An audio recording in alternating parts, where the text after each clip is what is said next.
Hey everybody, welcome back. I want to talk to you today about to-do lists.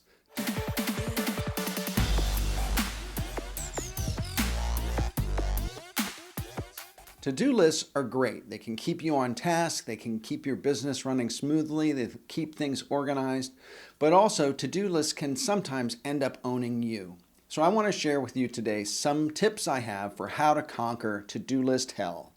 So I am a big list keeper. I'm very ambitious, so I have a lot of goals and I have a lot of projects. I have a lot of ideas. I also have a fairly complicated agency with a lot of clients. So I have to keep a lot of to-do lists.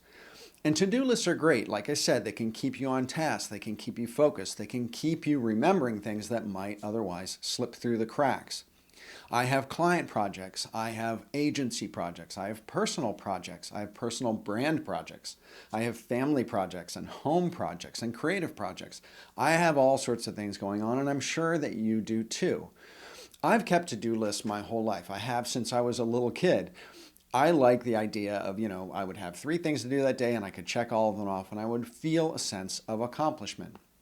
But when I moved into my professional life and I became a senior designer and then a creative director, and my life and my work life got a lot more complicated, I would have more client projects, I had people I had to manage, I had a lot of things on my plate. And so I found out very quickly that your to-do list really never gets checked off every day. I would check off 5 things, but 8 things would be added on. After a few months, I realized that my to-do list was always going to be full. There's a great quote by Andy Grove, who was the founder of Intel and also the CEO. The quote says, "My day ends when I'm tired and I want to go home, not when everything is done, because I am never done."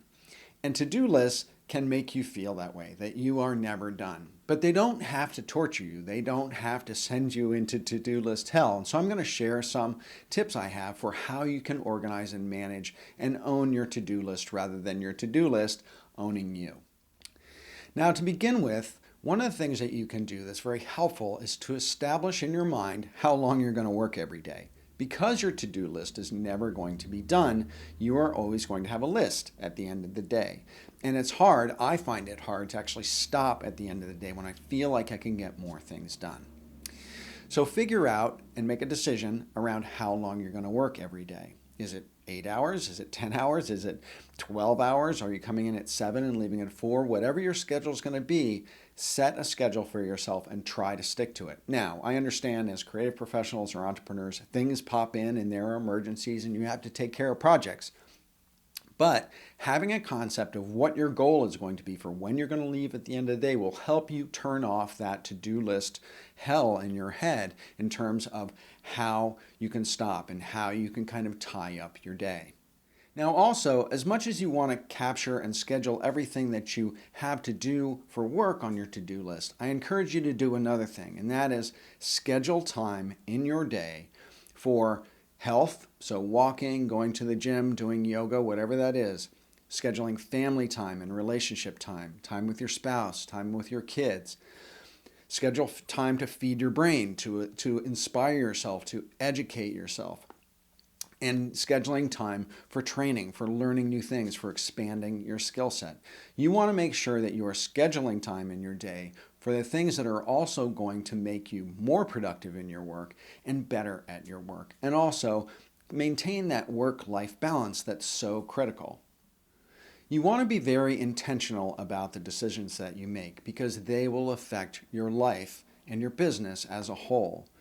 Work can take up every single moment of your day. I tend to be kind of a workaholic. My dad was a serious workaholic, and it kind of runs in my family, this level of ambition and drive. And it's very hard for me to turn off. So I have to be really intentional about scheduling time for the things that are work-related, but that are also health, family, education related. Workaholism is a real thing. There's this amazing quote that says, "No one ever sat on their deathbed and thought I should have spent more time at the office." And the more you think about that, and the older you mature in your life, you start to realize that the balance of personal life and relationships and family and health is just as important as work. So making sure that you balance those things and they're reflected in your to-do list is also really important. You have to remember that if you don't have relationships, you don't have your health, you aren't well rested, you're not inspired, then nothing good is going to get done anyway. So now let me talk about kind of four main buckets of managing a to-do list. Number one is to capture everything. I don't know about you, but my mind is constantly racing with hundreds of things that I want to do. And the most important thing, the most important practice that I have is to capture things. You can capture them on scraps of paper. You can email yourself. You can jot a note on your phone. You can use Google Tasks or some sort of other app. You can use a physical notebook. You can use audio recordings to capture things and get them out of your head. The idea is to capture what you're thinking about and those to-do items. Then the secret is, after capturing them, you want to get them all in one place. This frees up your mind so you have kind of a sense of security that all of this tornado of ideas and things that you have going on that you want to do are captured in a single place, so you can go back and you can review them and you can evaluate them.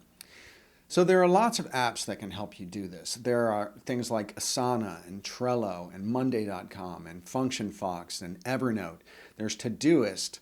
There's Google Tasks. I personally use something super old school. In my corporate agency career as a manager, senior executive, I had to use Excel a lot. And so I personally use Google Sheets. The great thing about Google Sheets is that it's accessible anywhere. On my laptop, even if I'm in a hotel, in a business center, I can access my to-do lists and manage them from wherever I am. And it's also great because I can capture things wherever I am to that one single source. It helps me personally because, periodically, yes, I email myself or I'll do an audio note on my phone, but I usually try to get it to that captured single place right away. That kind of helps me.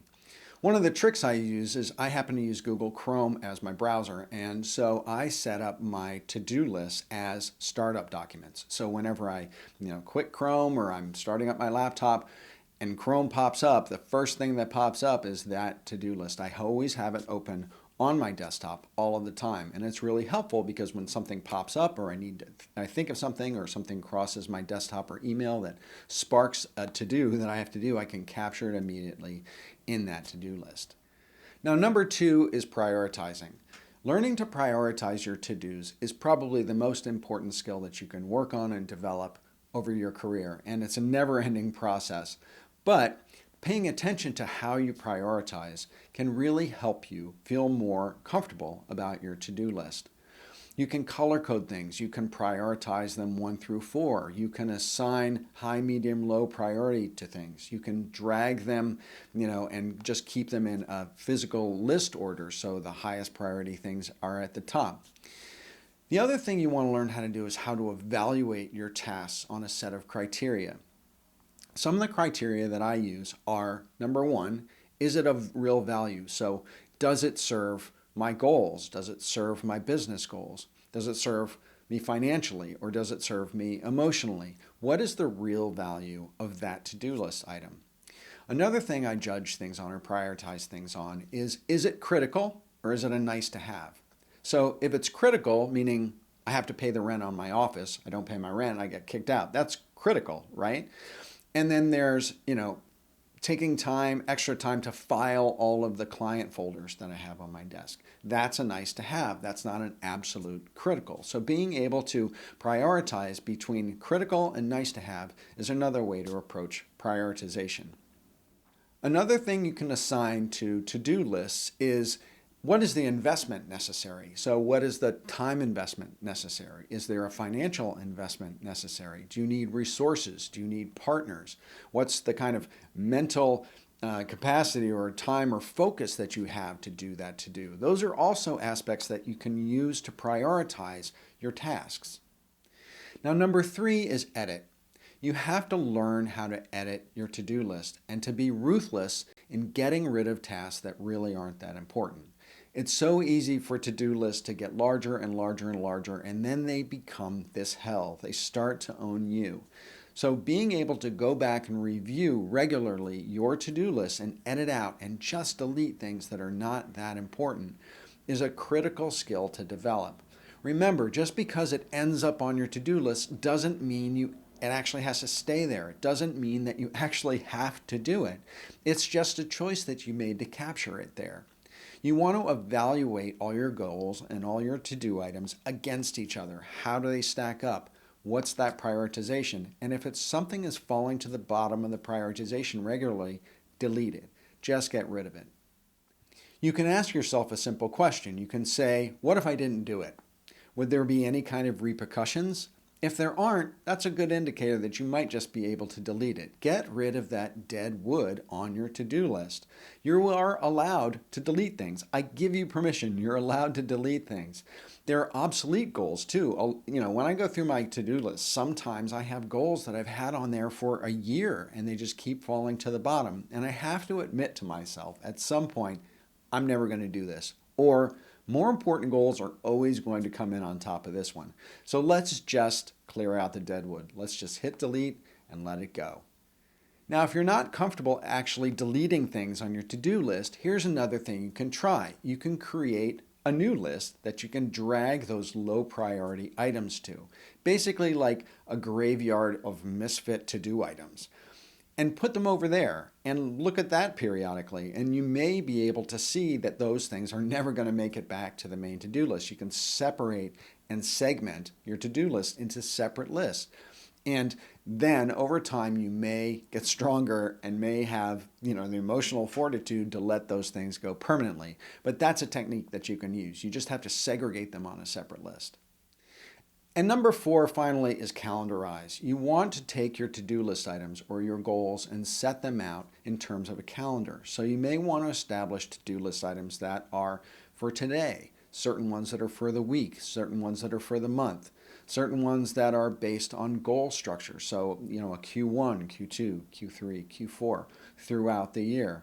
Setting out a timeline around your goals and calendarizing them can also tame that aspect, that amount of mental space that your to-do list takes up in your head.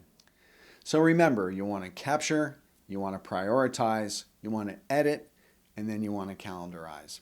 And remember, you own your to-do list. Your to-do list does not own you, and you don't have to do everything.